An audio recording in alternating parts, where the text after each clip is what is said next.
Hi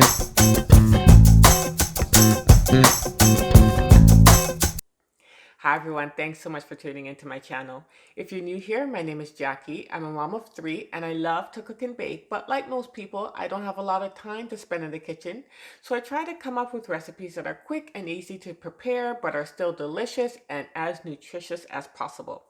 So today I'm going to be sharing with you my meatball recipe. Now I love making homemade meatballs, and once I started making them maybe 10, 15 years ago, I've never bought store-bought meatballs anymore. At least I know exactly what's in them, and I try to add fiber to as many recipes as I can. So I do add some flaxseed meal in there, which is a good substitute for breadcrumbs. I still add breadcrumbs, but the flaxseed meal will add some fiber, and the kids love these meatballs. So stay tuned for my homemade meatball recipe.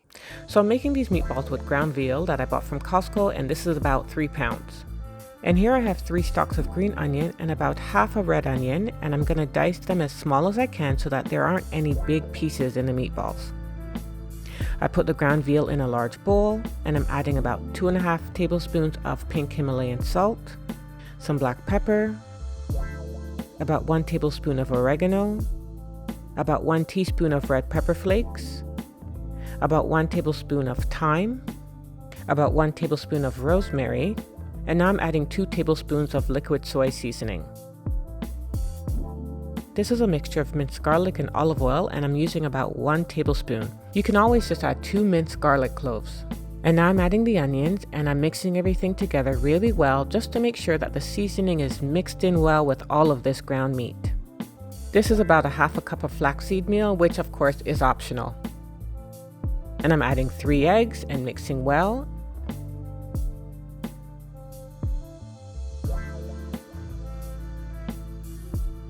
And the last ingredient is about 1/2 cup of breadcrumbs, and I'm blending it all together. I lined my baking sheet with some parchment paper, and I'm using some avocado oil here. So now I'm going to use my spoon to help shape the meatballs and place them on the pan. Now I know that I've used quite a lot of seasoning for my meatballs, but for me, I really like to flavor my meat, and I find that ground meat needs a good amount of seasoning to flavor it. So this is 35 meatballs, but I do have more ground meat, so I'm going to make some more and put them on a second pan. So in total, I got 48 meatballs with the 3 pounds of ground veal. This is going in the oven on 360 degrees for 40 minutes on one side. In the meantime, I'll make the barbecue sauce. In a bowl, I'm adding 1/2 cup of ketchup, 2 tablespoons of coconut sugar, about 1 teaspoon of apple cider vinegar, 2 teaspoons of soy sauce, some salt and pepper, and I'm mixing it all together. After 40 minutes, I'm stirring the meatballs around, and I'm putting them back into the oven for another 15 minutes. The meatballs are now done, and I'm going to add some of the barbecue sauce and just toss the meatballs in it. And here they are, homemade meatballs that would go really well with some rice and veggies on the side, or you can just eat it by itself too. So there you have it, a quick, easy, and delicious meatball recipe. And what I usually do is I make enough for 2 nights dinner, let's say for a Monday and a Wednesday, and I'll also freeze a batch for another night's dinner when I'm pressed for time. Now, if you make these meatballs, let me know how it goes in the comments below. And if you like this recipe, please don't forget to click on that like button and subscribe. Until next time, take care.